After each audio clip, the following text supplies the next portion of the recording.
പ്രിയമുള്ളവരെ, U D എഫിൻ്റെ ഭാഗത്തുനിന്ന് UDF അധികാരത്തിലേറിയതിന് ശേഷം കേരളത്തിലെ ജനങ്ങൾ നല്ല മഹാഭൂരിപക്ഷത്തോടു കൂടെ UDF സർക്കാരിനെ അധികാരത്തിൽ കൊണ്ടുവരികയാണ്. ആ കൊണ്ടുവന്നത് എന്തുകൊണ്ടും ശരിയായിരുന്നു എന്ന് തെളിയിക്കുന്ന രീതിയിലുള്ള പ്രവർത്തനങ്ങളുമായിട്ടാണ് UDF സർക്കാർ മുന്നോട്ട് പോയിക്കൊണ്ടിരിക്കുന്നത്.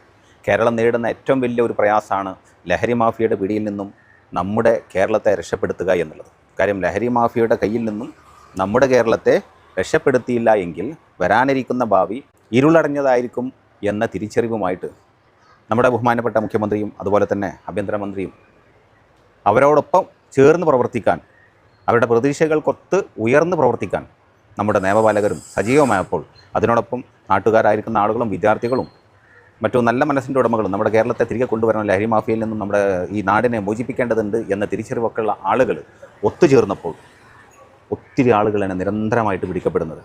കോടികൾ വിലമതിക്കുന്ന ലഹരി പദാർത്ഥങ്ങൾ പിടിക്കപ്പെട്ട് കഴിഞ്ഞു, ഇപ്പോഴും പിടിച്ചുകൊണ്ടിരിക്കുന്നു. ഇപ്പോൾ തൊട്ടടുത്ത സമയങ്ങൾ വടകര എന്ന് കേട്ട വാർത്തയൊക്കെ അത് അങ്ങനെയാണ്. 3 അധ്യാപകരെ ഈ ഒരു വിഷയത്തിൻ്റെ പേരിൽ പിടിക്കപ്പെട്ടുന്നു. ഇനിയും ഒത്തിരി ആളുകളുടെ അറസ്റ്റ് തൊട്ടടുത്ത സമയങ്ങൾ രേഖപ്പെടുത്താനുണ്ട്, അല്ലെങ്കിൽ അടുത്ത സമയങ്ങൾക്കുള്ളിൽ ഒത്തിരി അറസ്റ്റുകൾ ഇനിയും നമുക്ക് പ്രതീക്ഷിക്കാം എന്നൊക്കെ വാർത്തകളൊക്കെ വടകര നിന്ന് വന്നുകൊണ്ടിരിക്കുകയാണ്. അപ്പോൾ ഇങ്ങനെയൊക്കെയുള്ള തീരുമാനങ്ങളുമായിട്ട് ഇത്തരം ആളുകളൊക്കെ നമുക്കിടയിൽ വിലസിയിരുന്നു. ഇത് ഇന്നോ ഇന്നലെ തുടങ്ങിയ സംഭവങ്ങളല്ല, ഒരു 2-3 മാസമായിട്ട് തുടങ്ങിയ വർഷങ്ങളോളമായിട്ട് അവർക്ക് സ്വതന്ത്രമായിട്ട് പ്രവർത്തിക്കാനുള്ള സാഹചര്യം ഉണ്ടായിരുന്നു. ഒരുപക്ഷെ അത്തരം കാര്യങ്ങളിലേക്ക് വേണ്ടത്ര ശ്രദ്ധ കൊടുക്കാത്തത് കൊണ്ടായിരിക്കാം ഇവരൊക്കെ എത്ര വളർന്ന് പന്തലിച്ചത്. അപ്പോൾ ഇനിയെങ്കിലും അവരെ തടഞ്ഞു നിർത്താൻ സാധിക്കേണ്ടതുണ്ട്. അതിനെന്തായാലും UDF സർക്കാരിനെ കൊണ്ട് സാധിക്കുന്നു എന്നുള്ളത് അഭിമാനകരമാണ്.